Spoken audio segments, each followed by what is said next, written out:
On va terminer ce grand 1 par la vaccination comme un enjeu de société et surtout un enjeu de santé publique. Alors, pour commencer à rester un petit peu dans l'actualité, je vais juste vous montrer, ça dure 1 minute 30 je crois, un petit reportage qui était sur le journal télé de TF1 au mois d'avril sur l'immunité collective comme la clé du déconfinement.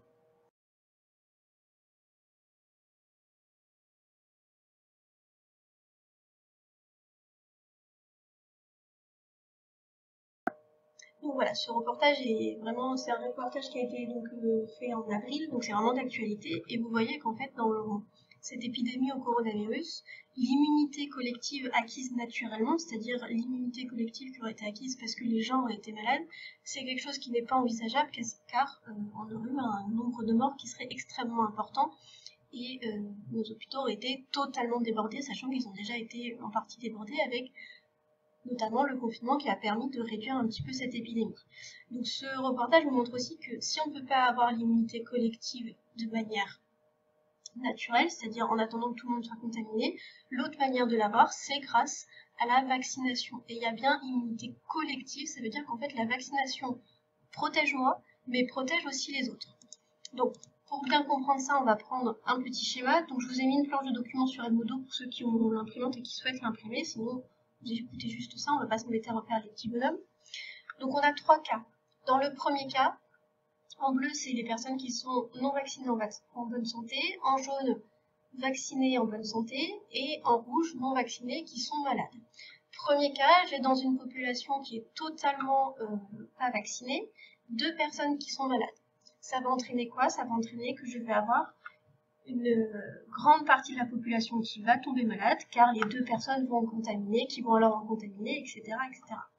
Donc, dans la première image, personne n'est vacciné, on voit que la maladie va se répandre dans toute la population. C'est ce qui s'est passé concrètement avec le coronavirus. Si on n'avait pas fait le confinement, au final, la maladie se serait répandue et tout le monde aurait été malade. Le confinement, ça a été un geste barrière, si on peut, pour éviter cette contamination des personnes. Deuxième cas cette fois, j'ai toujours mes 2 personnes malades initialement, sauf que cette fois j'ai en plus des personnes qui sont vaccinées dans la population. Ce que je vois, c'est que quand il y a peu de personnes vaccinées, au final j'ai quand même une grande partie de la population qui va tomber malade. Seuls ceux qui sont déjà vaccinés ne vont pas tomber malades parce qu'ils sont vaccinés. Donc effectivement, le vaccin va les protéger eux, mais par contre je vais quand même avoir une grande partie de la population qui va tomber malade. Deuxième cas de figure, peu de personnes vaccinées, elles sont elles-mêmes protégées, mais par contre la maladie se répand quand même à tout le reste de la population. Et on arrive alors à notre troisième cas, qui est que j'ai 4 personnes qui sont non vaccinées, tout le reste vacciné, et 2 personnes qui sont malades. Ce que je remarque à la fin, c'est que j'ai juste 3 personnes qui vont être malades, 3 personnes non vaccinées qui ne tombent pas malades, et tout le reste qui est vacciné. Donc dans la troisième situation, quand la majorité de la population est vaccinée, la maladie elle n'arrive plus à se répandre. Pourquoi? Parce qu'elle est bloquée par les personnes qui sont vaccinées. Donc ça a 2 avantages. Premièrement, c'est que les individus qui sont vaccinés, ils sont eux-mêmes protégés, c'est ce qu'on appelle une protection individuelle. Et en plus, comme ça va bloquer le fait que la maladie se répande, ça va aussi protéger ceux qui ne sont pas vaccinés. Donc il va y avoir une limitation de la contagion de la maladie, et donc il va y avoir ce que l'on appelle une immunité de groupe ou une immunité collective. Donc par exemple, vous avez dû l'entendre dans les informations, on estime que pour le coronavirus, il faudrait qu'il y ait 60% de la population qui soit immunisée pour considérer qu'on a atteint l'immunité de groupe, c'est-à-dire le fait que la maladie ne va plus beaucoup se répandre parce qu'il y a 60% de la population qui est immunisée. Le problème, c'est qu'à l'heure actuelle, on est très très loin de ce chiffre-là, parce que grâce au confinement, on a limité les contacts et ainsi on a limité le nombre de décès et le nombre de malades, mais du coup on a aussi limité cette immunité de groupe. Donc le seul moyen d'avoir cette immunité de groupe maintenant, c'est grâce au développement d'un vaccin. Donc pour conclure sur cette immunité de groupe, on va noter dans le cours ce petit encadré. Donc une personne qui est vaccinée, elle est protégée contre la maladie, ça c'est la protection individuelle. Et en plus, la personne vaccinée ne va plus pouvoir contaminer d'autres personnes, donc elle ne sera plus vecteur de la maladie. Elle va protéger ses proches, et à plus grande échelle, en fait, elle va protéger la société entière, parce qu'elle va limiter la contagion et limiter la propagation de la maladie. Donc ça va interrompre la transmission de la maladie, et c'est ce qu'on appelle la protection collective, ou encore l'immunité de groupe. Je terminerai ce grand 1 sur la vaccination avec ce document ici. Donc ce document, c'est un graphique qui vous présente l'évolution du nombre de cas de la variole, qui était en fait une maladie mortelle dans 20% des cas.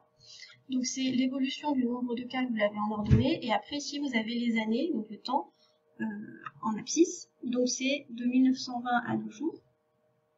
Et ce qu'on remarque en fait, c'est que il y avait quand même beaucoup de cas avant les années 1950, et qu'à partir de 1950, on a quand même diminué, et qu'à partir de 1980, il n'y a plus eu aucun cas de la maladie sur Terre.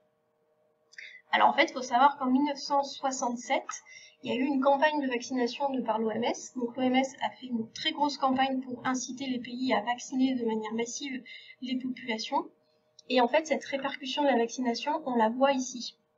C'est-à-dire ce qu'on voit, c'est que quand le vaccin est sorti déjà, on a diminué le nombre de cas, et qu'en plus, quand l'OMS a fait sa campagne de vaccination, la très grande majorité des populations a été vaccinée, et je vois qu'en fait, 20 ans plus tard, la maladie n'existe plus. Et il y a un lien direct entre plus aucun cas et la campagne de vaccination. En fait, ce qui s'est passé, c'est que la vaccination, elle a permis d'éradiquer la maladie, parce que la plupart des personnes étaient protégées, qu'en plus il y avait l'immunité de groupe, donc le virus la bactérie, l'agent infectieux n'a plus réussi à se transmettre, et donc il a été ainsi éradiqué. Donc cette immunité de groupe, c'est vraiment quelque chose d'important, parce que ça permet même l'éradication d'une maladie. Ça peut aller jusqu'à ça, si on fait une immunité qui est vraiment très très forte. Donc on notera ça pour terminer ce grand 1, c'est que la vaccination c'est un réel enjeu de société et qu'une politique vaccinale qui est efficace, ça peut mener jusqu'à l'éradication d'une maladie, comme ça a été le cas de la variole, qui a été éradiquée depuis 1977. D'où l'importance de se vacciner et d'où les vaccins obligatoires en France.